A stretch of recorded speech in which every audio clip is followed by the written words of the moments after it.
Do, do, do, do, do, do, do, do. All right. Let me just type in real quick here. Do. All right. I'm now live. Oh, we're on. Okay. What's up, everybody? Hmm. Welcome to today's episode of the weekly show Rockin' It with Rama Screen Live. All right. So we're going to make this pretty snappy and straightforward because it's a big night tonight. You know why? It's freaking Game of Thrones final season premiere. Holy shit! Yes! Woohoo! Oh my god! I love that show. So I have a few topics for us to discuss, and we're gonna make it one after the next. Boom, boom, boom, boom, and hopefully we'll finish within the hour. Just want to remind you first, real quick, that Rama Screen is if you want to help support Ramascreen channel, you can do so either at gofundme.com/Ramascreen. You can make a one-time contribution there, or if you want to support the channel on a monthly basis, you can do so at patreon.com/Ramascreen. That's patreon.com/Ramascreen. So, cheers. Oh my God, Game of Thrones. All right,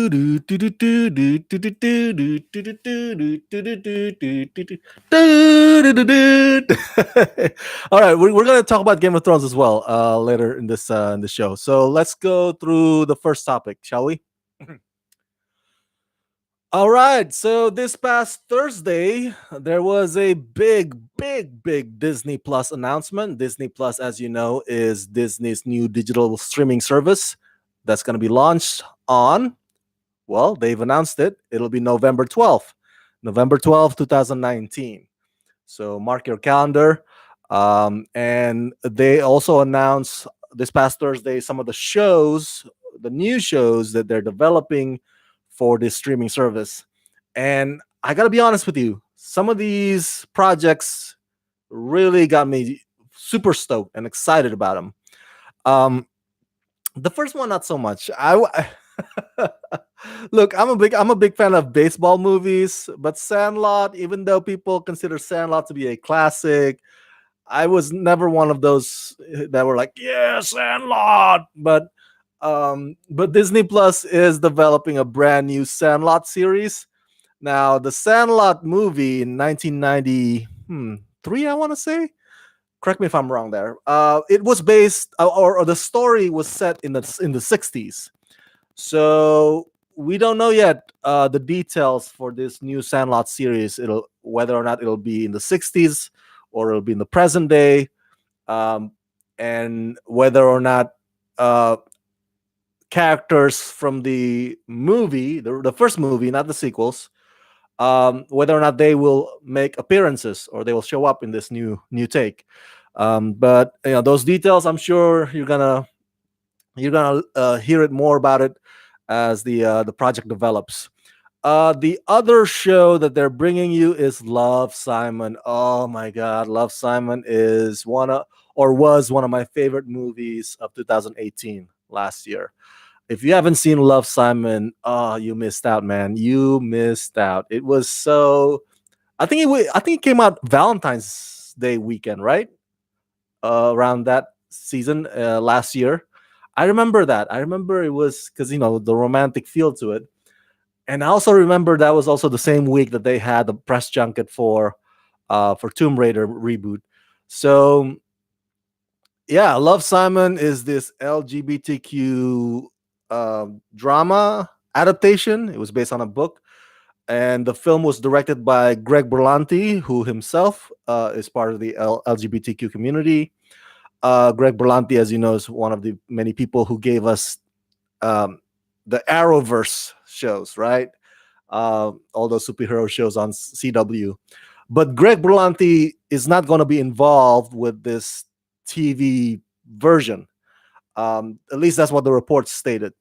And but the screenwriters of the Love, Simon movie, Isaac Aptaker and Elizabeth Berger, they will be serving as the showrunners for Love, Simon series that will be coming to Disney Plus. Um, so yeah, I'm excited about this one. I don't know if they're gonna have the same actors. I doubt it though, because I think the actors kind of have moved on to other projects now. They some of them, like I think Alexander Ship, she's busy with X-Men franchise. I'm sure the others are trying to take on more mature roles. Who knows, or maybe they'll come back. If they come back, that'd be great. If they don't, then it's totally understandable because the story is set in high school. So that's one of the projects that Disney Plus is bringing us that I'm very excited about. Um, let's see what else. Oh, Hawkeye series. Oh my god. Ah! So Disney Plus is developing a Hawkeye standalone limited series, focusing on our hero Hawkeye, the archery icon. Clint Barton, that's his alter ego, focusing on him and I believe his daughter, right? Kate Bishop. Um, Maybe it's not his daughter. I gotta check the comic books again. I apologize. I did not grow up reading a Hawkeye. When it comes to Marvel, I was a late bloomer. But the report stated Hawkeye and Kate Bishop, not just Hawkeye. So Kate Bishop is this character who supposedly takes on the mantle of Hawkeye, and then Kate Bishop was part of the so-called Young Avengers, at least to my understanding. Um, so that's awesome. I now a lot of people have theorized that Kate Bishop showed up in that one trailer for Avengers Endgame. Do you remember that? There's one scene when Hawkeye was training some young lady, bow and arrow skills, and people are like, "Oh my God, could that be Kate Bishop?" Um, that's one theory. I would not rule it out. I would not put it past Marvel from teasing you about the upcoming Hawkeye limited series. Maybe that could also be an indicator that if the story of Hawkeye series is set after the Avengers Endgame, maybe that part of the trailer could indicate like, okay, so those two characters probably survive, or Thanos won't do anything much about them, unless Hawkeye series is set before the or a prequel or of some sort. I don't know. There's no details yet on the timeline, but I'm really stoked about this because Jeremy Renner's coming back. Love the guy. He's a fantastic actor. Um, so I'm glad that when it comes to like Hawkeye series and Scarlet Witch series that they're developing, and Loki series, and Falcon and Winter Soldiers. I'm glad that they, of course, because it's Marvel, they use the same actors, right? It's a shared universe, so even if it's animated or whatnot, they'll use the same actors to voice the characters, and that's cool. That's that's one thing that I appreciate about this shared universe of Marvel, as opposed to DC, which always casts like, oh, we'll have different actor to do the animated version, we'll have a different actor to do the TV series, we'll have a different actor to do the movie, and then they'll also recast. Oh, Ben Affleck, we just had him for 2 movies. Let's recast him again. Let's recast him again. So, um, it's good to have that familiarity, and that's what Marvel shared universe offers. The Mandalorian, the new Star Wars series, will premiere on the same day that Disney launches its Disney Plus, and that's November 12th.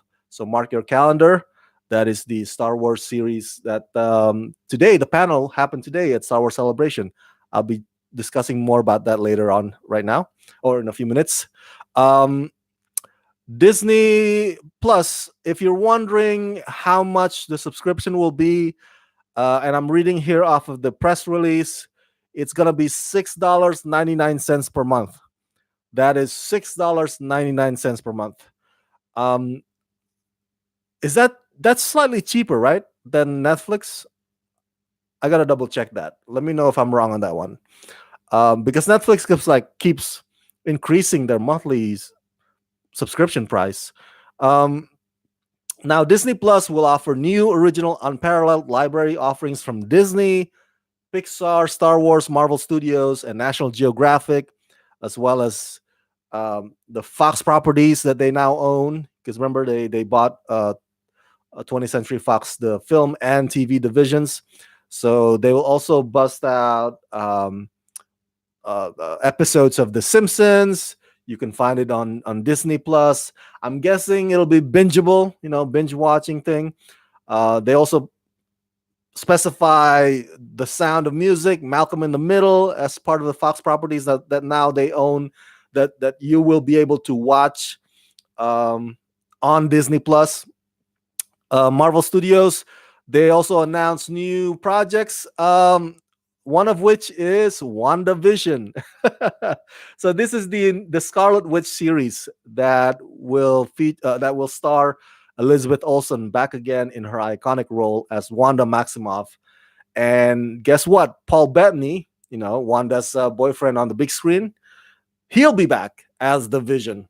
So I guess this means that, of course, with the Spider-Man Far From Home movie coming, and now this announcement about Paul Bettany coming back as the Vision, obviously the Avengers Endgame will have a happy ending. People will come back, and Thanos will be beaten. So the million-dollar question is just how. How would that all go down? And that's probably the big appeal or draw for us to watch Avengers Endgame, because we're curious. We already know Spidey's coming back now. The Vision's coming back, so it's gonna be okay at the end. Well, but we're curious to see how they pull that off. The other project that they announced is Marvel's What If. Oh my god, this is cool. So this is the first animated series from Marvel Studios, um, taking inspiration from comic books of the same name. So each episode will explore pivotal moment from the Marvel Cinematic Universe and turn on its head. Um, so basically, well, one example that they gave was, what if what if Peggy Carter had been the one that received the super soldier serum instead of Steve Rogers?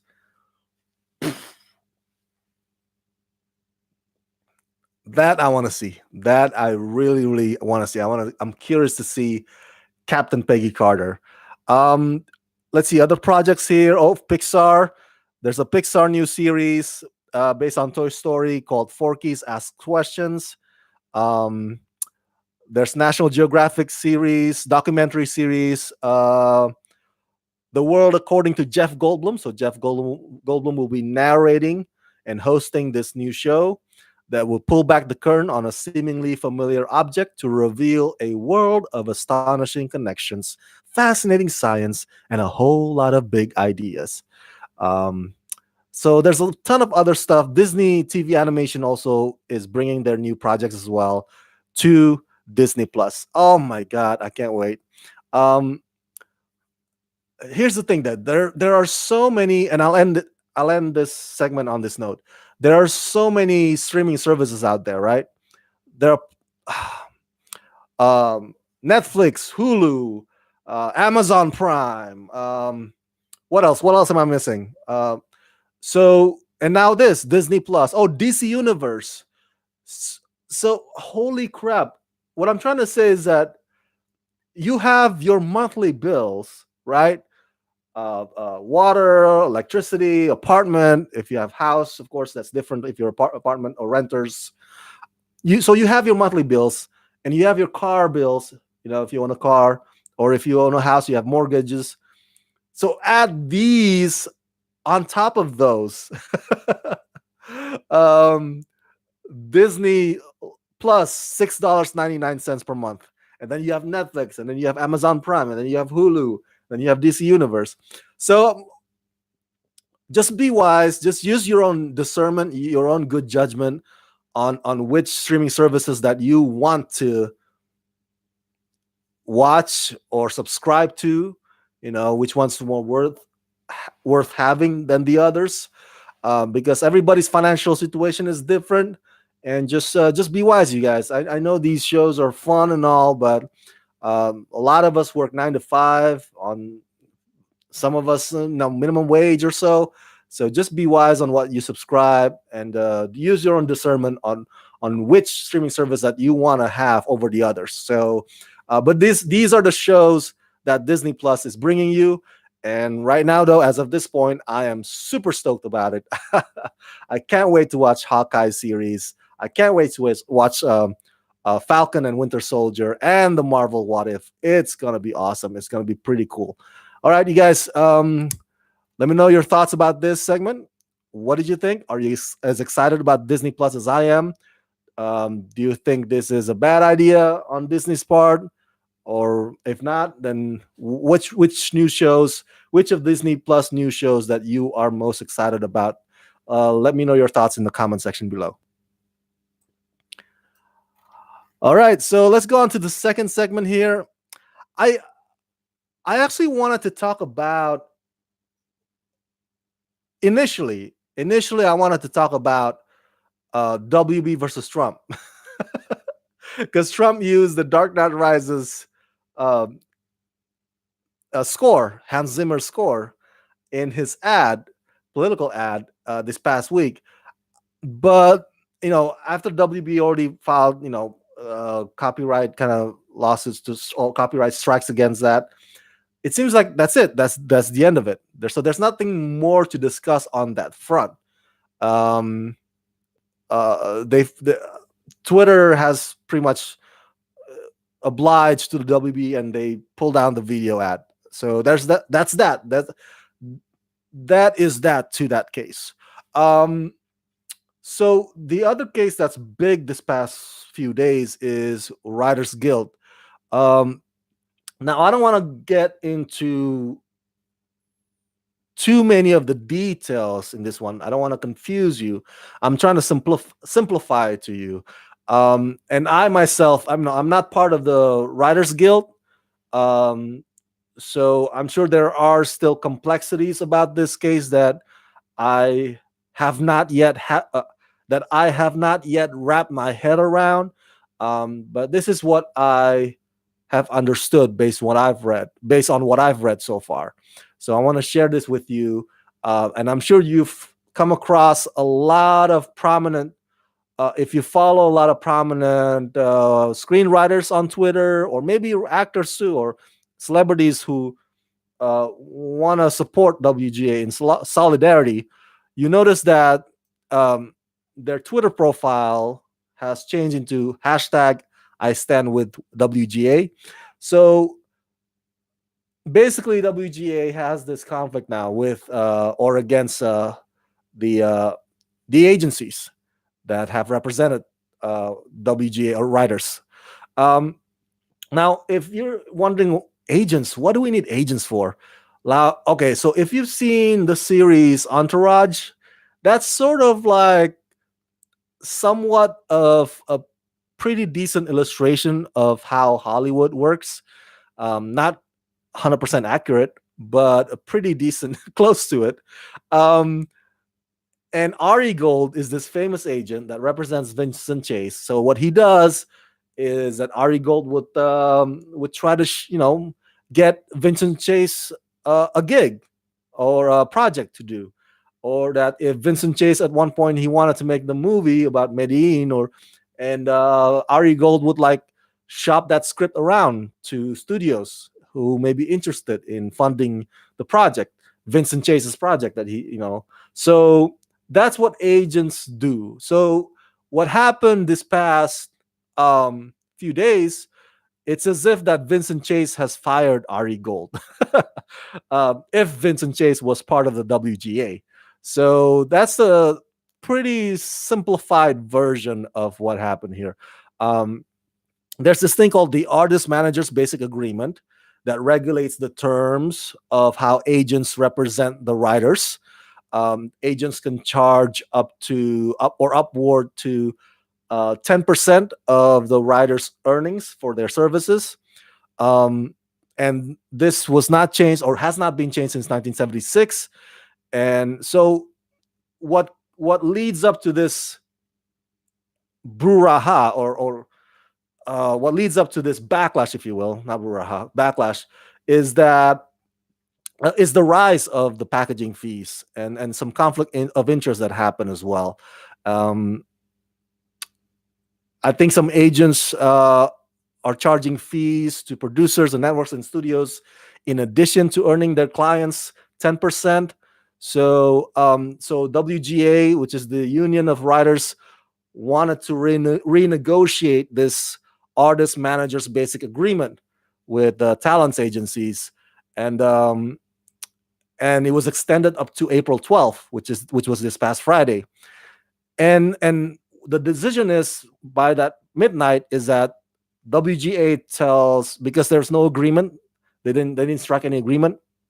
So WGA uh, tells its writers or members to fire their agents or agencies that represent them that refuse to sign their code of conduct. Um, and the big agencies in town are the usual suspects: WME, CAA, UTA, ICM. You probably have heard of them. So that's what happened, and that's why you see hashtag I stand with WGA, and a lot of writers members, notable names, famous names too. They post on Twitter how they just fired their agents. And one of the prominent ones or notable names is Patton Oswalt.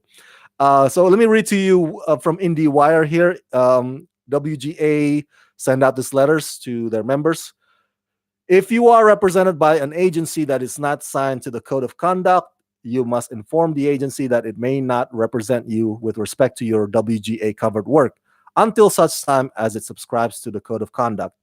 You may not permit a non-franchise agent to represent you with respect to any future WGA covered work, including deals that were first discussed but not completed before the implementation of the code of conduct.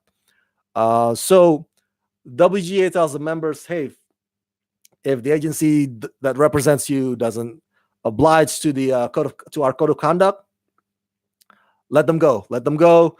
And the WGA really is very strict about this.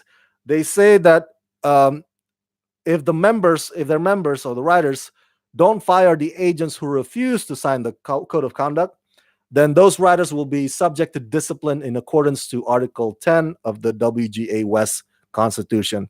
So they want to present a united front on this matter, and I don't blame them at all. Now, I remember about a decade ago, if you recall, there was this writer's strike. Remember that writer's strike? Because a bunch of screenwriters from television and films, part of the WGA, of course, they wanted increased funding, increased compensation, because they see that the studios that run their projects or TV shows or movies, and these people's with suits on, executive producers, they seem to get all the profit, and there's not much for them, the writers who actually do the work. And so that took about, I want to say November, probably about 4 months. And if you went to LA a decade ago, you would see, like, crossing picketing line, or writers like with their poster boards, striking and whatnot. So during those months, if you recall, um, many of the shows are not new episodes. Many of the shows were reruns. um, I think including late night shows too, because I remember Jay Leno had a team of writers, and so and of course, by the end of it, they struck a deal that benefit the writers and benefit WGA members. So um, as of right now, though, there's no news about them potentially striking or picketing line, not to my knowledge anyway. And so you don't see them on the streets as of right now. But this is strong enough already this firing of their agents is pretty much, it's as loud as or as strong as a statement as you can get from WGA. So, and I want to read to you some of the uh, hey, Reaction Live 21. Let me get to you after this topic here. Let me read to you some of the the tweets from the WGA members, the notable ones. Patton Oswalt. Patton Oswalt says, "I have an amazing agency that represents me, but I have an even better guild that stands by me." So, so he shows the on his tweet. He signed this paper like, hey, if your agency is not complying with with our code of conduct, then they will not represent me anymore. Let's see who else. Who else? The big ones here. Danny Zucker.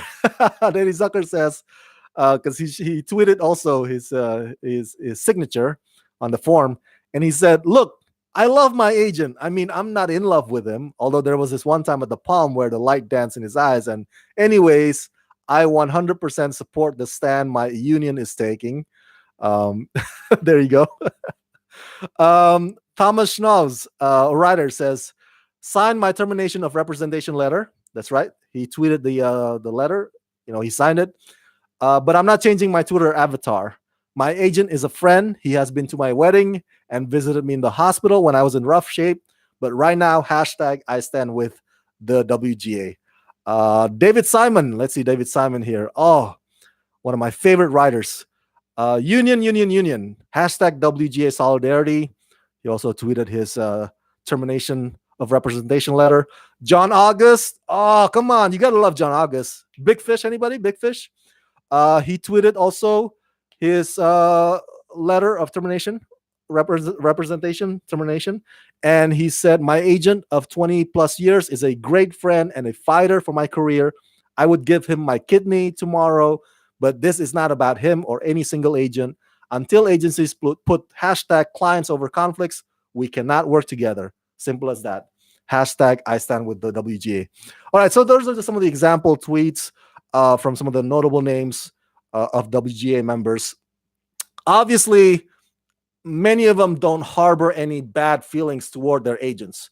All right, their agents over the years have been, many of them have been kind of them, shop their script around or connect them to the influential people that would fund their projects, what have you. So obviously, from their tweets, they're not like, "Oh my God, my agents are bad. I'm so glad I fired them. I'm so glad I cut ties with them." No, it's just that they're taking a stand right now. Then they're choosing to stand with their union, Writers Guild, and that's totally understandable. Collective bargaining is very, very important.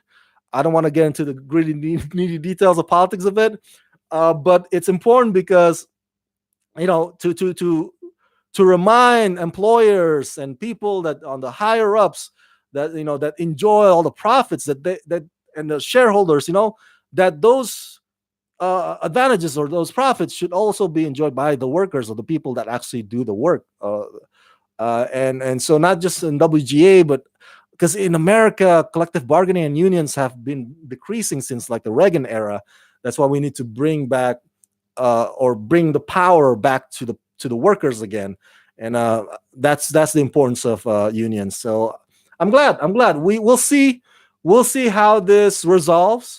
As of right now, I haven't heard any update yet as to between them and between WGA and the talents agencies. But if you have heard about them, those updates, let me know. Share them in the comment section below. But that's a little bit of, or a simplified version of what this WGA versus agents is all about. Very simple, okay? I'm not a complicated man. So let me know your thoughts, or if you have questions about it, in the comment section below, as always. All right. Reaction Live 21 asks, what did you think of Star Wars video game trailer? All right, Reaction Live 21. You are probably referring to Fallen Order, right? Jedi Fallen Order. The trailer came out yesterday. My reaction or my thought about it is fantastic. It looks so cool, and I'm a big fan of Cameron Monaghan. Um, I interviewed Cameron Monaghan earlier this year, and he's just a cool dude, man. And I'm glad that Fallen One, not just has Cameron Monaghan voicing the character, but they actually, you know, they take they take his likeness. He actually, the character, the main character Cal, actually looks like Cameron Monaghan. So Cameron Monaghan actually did performance capture for it and the whole shebang. And I'm sure as an actor, it's such a rewarding thing to be working on a project like that really wants a big chunk of you instead of just your voice. And so, yeah, I love it. It looks great. It comes out November, right, for Xbox, PlayStation, and PC, November 15, I believe. So, love it, love it. That's my answer to your question, Reaction Live 21. All right, let's get to the next topic here. All right, so the Mandalorian. I just want to give you a bit update about the Mandalorian panel that happened earlier today. I'm sure you also saw it on live stream with the rest of us. Um, I already gave you the update about Fallen Order and Rise of Skywalker here on Rama Screen Channel, so you can watch the videos here on the channel. So my reaction first before I give you some of the new info about the Mandalorian. My reaction to the panel is, oh my god, when Jon Favreau and Dave Filoni were discussing about how they first met at the Skywalker Ranch, I was like, I was so jealous, man. I was so envious because I've always wanted to go to Skywalker Ranch. I've never been invited to that place yet. I'm like, come on, that's high on my bucket list. I've been to a lot of studios, right? I've been to a lot of because being part of press and whatnot. So, but nothing will beat the feeling of visiting Skywalker Ranch. So I'm like, oh my god, they have this nice story about they first met at Skywalker Ranch. Like, oh, I want to have such a similar story. Oh, so someday, Lucasfilm, email me, invite me, please. So another moment that I love is when Pedro Pascal, who plays the lead character, he said, and I'm paraphrasing here, he said, when I was contacted about this project, because I was born in 1975. I grew up knowing a lot about this universe, Star Wars universe. So there's a lot of cogs in the machine, right? Not just like the lead characters, but also uh, the creatures, the droids. So his reaction was like, okay, what do you want me to play? Do you want me to play the bug? Do you want me to voice the droid? Do you want me to play, I don't know what? And John Favreau, says to him, as Pedro Pascal says, no, we want you to play the Mandalorian. And they got Pedro Pascal just geeking out, man. Just geeking out. Speaking of whom, he also, okay, so here's a bit of update. If you're wondering the tone of the Mandalorian, as Pedro Pascal describes it, it's gonna have a little bit touch of Sergio Leone, a bit of touch of Kurosawa, a bit of Clint Eastwood in there.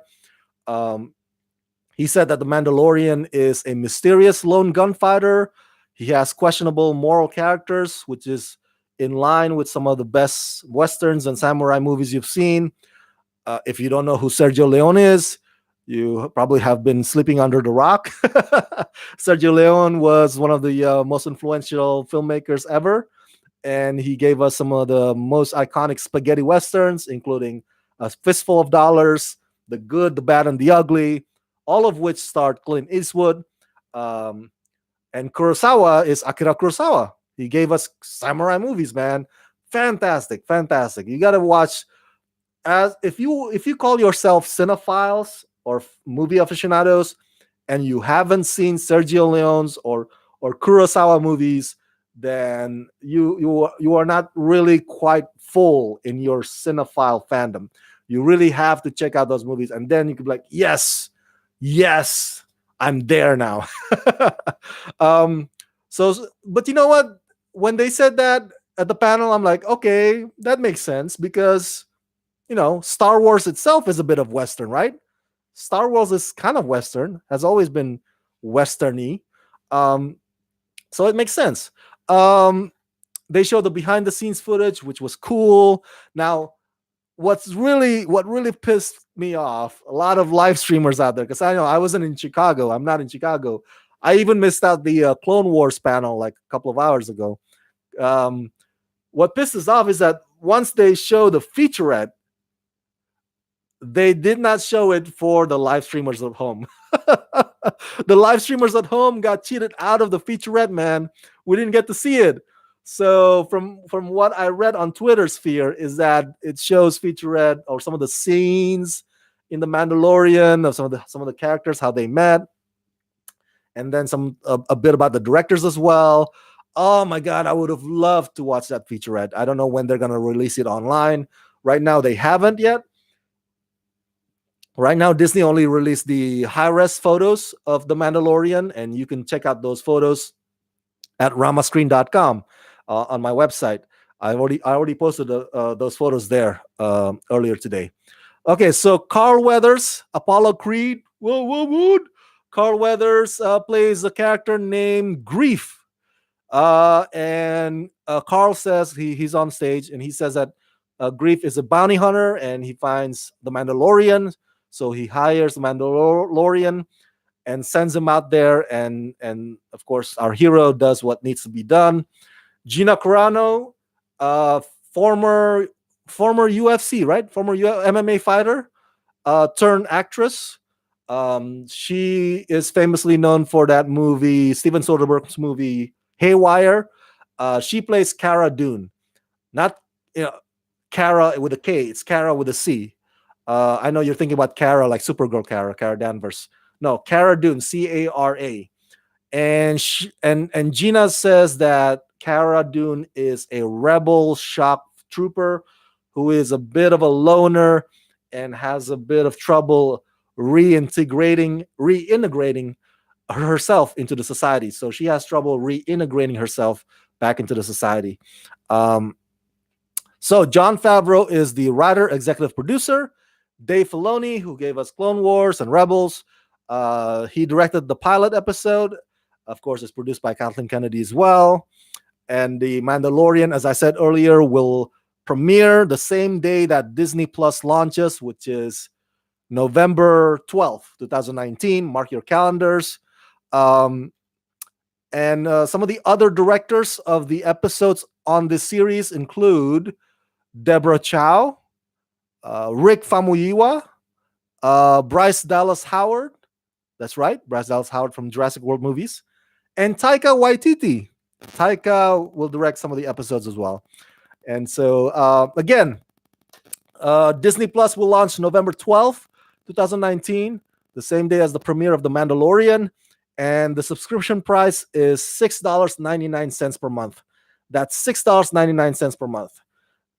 So if you already have Netflix, Amazon, Hulu, and this DC Universe, and you want to have Disney Plus as well, then make sure that your bills can take that, okay? Because that's another monthly bill that you have to accrue on top of the ones that you have to pay. You already have to pay.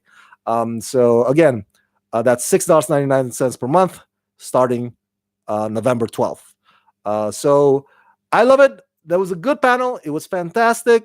I'm excited about The Mandalorian.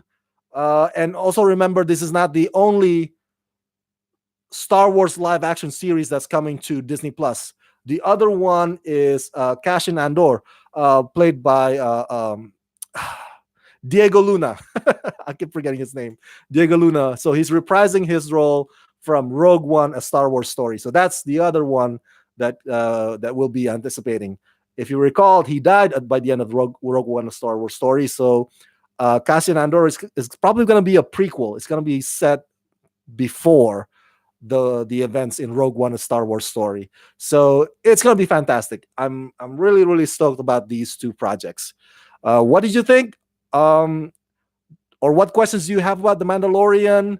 And what's your reaction to today's panel? Let me know your thoughts in the comment section below. As always, let's rock this. All right, so let's go to the chat again. Hey, Robert is here. Just got back from Monster Palooza. Oh my God, Monster Palooza is today. Holy crap! Yeah, yeah, yeah, yeah. Wow, I forgot about that. There's so many things going on this weekend, man. Star Wars Celebration, Game of Thrones final season premiere, and Monster Palooza. Wow, busy, busy weekend. Reaction Live 21. What movies are you looking forward to besides Avengers Endgame? Well, obviously, Reaction Live 21. Uh, Star Wars: The Rise of Skywalker. Now that Avengers Endgame is about to open, right, in a couple of weeks, and everybody will have seen the movie already, right? Everybody and their grandma. So once that arrived, that will take number two. That will be relegated to number two, and number one anticipated will be Star Wars: The Rise of Skywalker. It makes sense. It makes sense. Robert says the Star Wars Episode 9 trailer is amazing and emotional as well. Yes, I can't wait for December 20th, 2019, I believe. Um, I'm excited for Disney Plus as Reaction Live 21. Me too. Me too. It's $6.99 per month, though. $6.99 per month. So better save up, my friend. Better save up. All right. So let's get on to the next topic. We are almost done. I want to announce the winner of the uh, Bumblebee 4K Ultra HD giveaway. So I have chosen the winner randomly, of course, and we'll announce that by the end of the show. So the fourth topic is this. All right, you guys, today is the premiere of Game of Thrones final season. So for this segment, it's something fun. Okay, this is not a segment about fan theories. It's like, oh, could this character be actually this character in there's just a different name, or like, oh, what if this character gonna kill that other character? No, this is not about theories. This segment is about imagining, or it's about wishful thinking of how you, the fans, would want to see Game of Thrones end. Now that Game of Thrones is coming to an end, and it will have only 6 episodes. Um, but just to entertain you a little bit, just to recap, to refresh your memory. Remember, Daenerys Targaryen, or Khaleesi, is Jon Snow's aunt. That's right. She is his auntie. So yes, they had sex, and it was incest. It was more scandalous than Luke Skywalker kissing his sister Leia. But those of us Game of Thrones fans, the world of Game of Thrones is so used to incest, unfortunately. um, Jamie Lannister and Cersei, anyone? Okay. So that's just a reminder of what you can anticipate now that we're coming into the final season.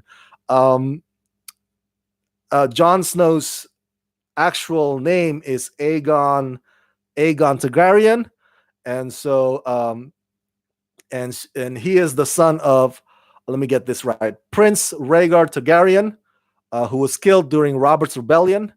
And so Ned kept Jon's identity a secret to keep the baby safe, to keep Jon safe.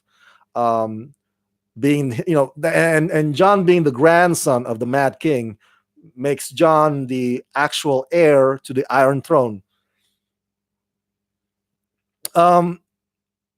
So there's that. Okay. The other members of the family who survived are Viserys and Daenerys, the offsprings to the Mad King, and the siblings to Rhaegar. So again, Daenerys. So the connection is that Jon is Daenerys's brother's son. So Jon is her nephew, and but they're the same age. They happen to be born during the same era or years, if you will. So there's that. Just a refresher. um, but the characters themselves do not know that. They don't know that they're related yet. So it's not like Jamie and Cersei, who obviously are very aware. So that makes it worse. um, but I want to give you, because it went trending this past Thursday. The hashtag how I want GOT to end. how I want GOT to end. Um, and I want to share you some of the funny ones that people tweeted online. All right, they imagine wishful thinking, right? And nothing too serious. No, it's not fan theories here. So, and then I'll share you mine how I want Game of Thrones to end. All right, so at Stacey McGowan tweeted, "It was all a dream." It was all a dream. The whole 8 seasons were just a dream. So perhaps it's kind of like Inception, dream within a dream, or it's all just part of Brand's crazy vision. Brand the Oracle Brand Stark. Um, at Mind of Jeffrey tweeted, I want GOT to end with a last minute surprise of season 9. Yes, yes. So after because it'll have only 6 episodes. So after the sixth and final episode, once the screen cuts to black, they go, ta-da! We're just kidding. The Game of Thrones prequel that we said we're developing is actually not a prequel. It's season 9. That'd be pretty funny. That'd be pretty funny. Um, at Demi tweeted, I want Game of Thrones to end with an announcement of a spin-off series about Jaime Lannister and Brienne of Tarth. All right. I like that idea.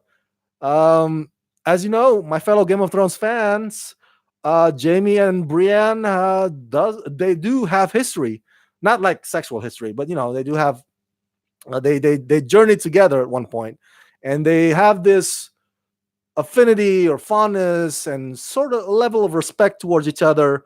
You can tell that from how they react when they're around each other. And I can see a spin-off of Jaime and Brienne. I think it'll be a cool, like, the Odd Couple thing series. The Odd Couple. I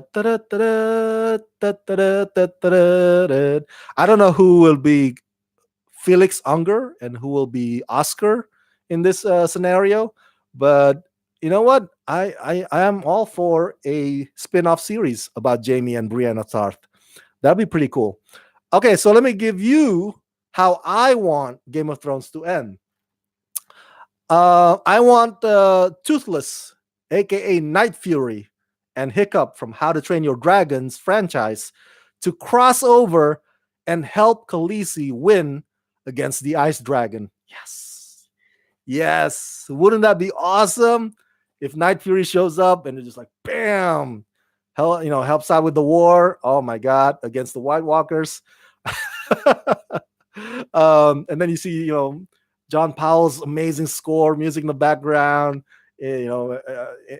mashing up with the Game of Thrones, iconic music. Oh, I can't wait. Can't wait. That'll be pretty cool.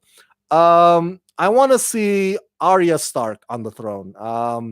I know people say like, "Oh, Jon Snow's going to end up there, or Khaleesi is going to end up there," but what I want to see, I would love for Game of Thrones to end with Arya killing Cersei Lannister.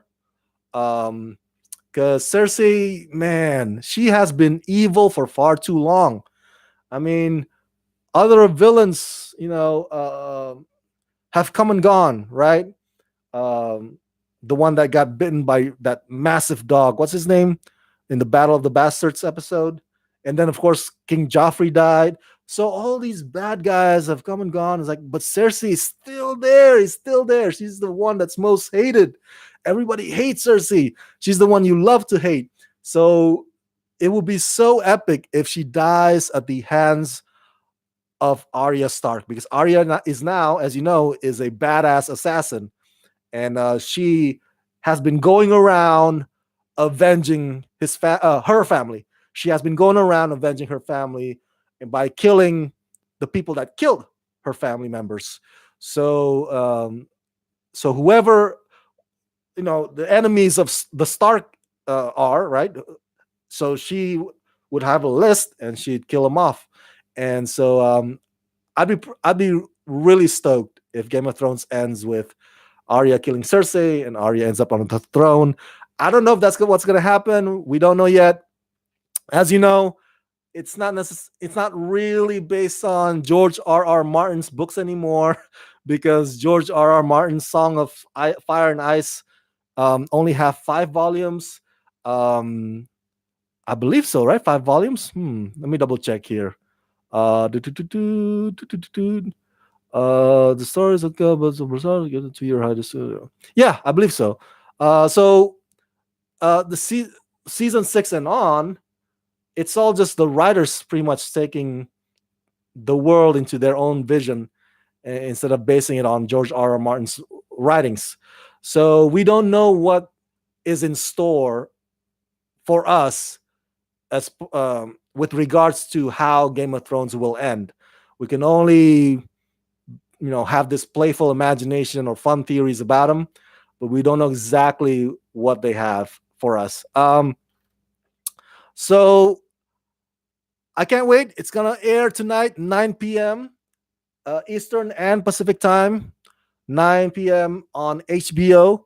So I will be back later this evening to give you my review of Game of Thrones final season, episode 1. So stay tuned. It'll probably be, I'll probably go live around, like, I want to say 8 p.m. Pacific time. Might be slightly later than that, depending on dinner, because I want to have dinner. But yeah, I'll be back. I'll give you my thoughts about them, and so I can't wait for you guys to watch it as well. And so yeah, chime in. I'll be back later this evening. Join me again, and share what you thought about it, also in the chat or the comment section below. And what do you think? How do you want Game of Thrones to end? Let me know your thoughts in the comment section below. As always, let's rock this. All right, so you guys, we're on the final topic. Yes. All right, so this is it. Announcing the Bumblebee 4K Ultra HD giveaway winner. Um, First up, I want to thank Paramount Pictures, for providing the 4K Ultra HD giveaway, or the Blu-ray copy for 4K Ultra HD for this giveaway. Thank you, Paramount, and thank you to all of you out there. That's right, you, for participating. Thank you so much for signing up on this giveaway. So there were about, I want to say, about 78 to 80 entries. That's a lot. That's a lot for a small blog like ramascreen.com. So thank you, you guys. If your name is not mentioned today as the winner, don't feel discouraged. Don't feel down.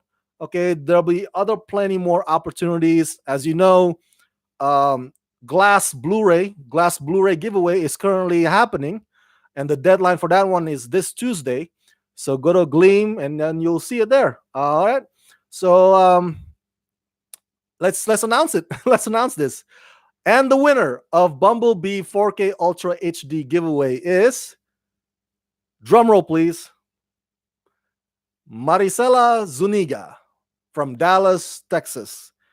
Maricela Zuniga from Dallas, Texas. Congratulations, Maricela, and thank you for participating. Again, if you were not Maricela, if you're not the winner, don't feel down.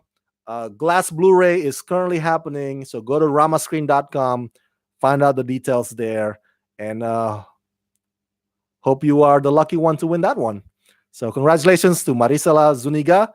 I'll contact you soon enough, and so that the studio can ship the prize to your address in Dallas, Texas. All right, thank you so much, you guys, and that's it. That's the end of. Reaction Life 21 says, if I asked you a preview a movie, would you do it? What do you mean by a preview a movie, Reaction Life 21? Can you elaborate? What does that mean? I don't understand what that means. Let me know what if you want to DM me on Twitter, Ramascreen, RAMASSCREEN. Maybe you can elaborate there. So thank you so much, Reaction Life 21 and Robert, for chatting with me, and to those of you out there for watching. And if you are not able to chat with me right now, but if you have questions about any of these topics, share them in the comment section below. Let me know your thoughts. I want to hear your thoughts. Okay. And as always, Rama Screen is at gofundme.com/ramascreen. Or if you want to help support this channel, you can do so at patreon.com/ramascreen. Robert is one of the patrons there. So thank you, Robert, for supporting this channel. Join Robert. Join Robert today at patreon.com/ramascreen and get your rewards for supporting this channel. Okay, thank you guys. As always, let's rock this.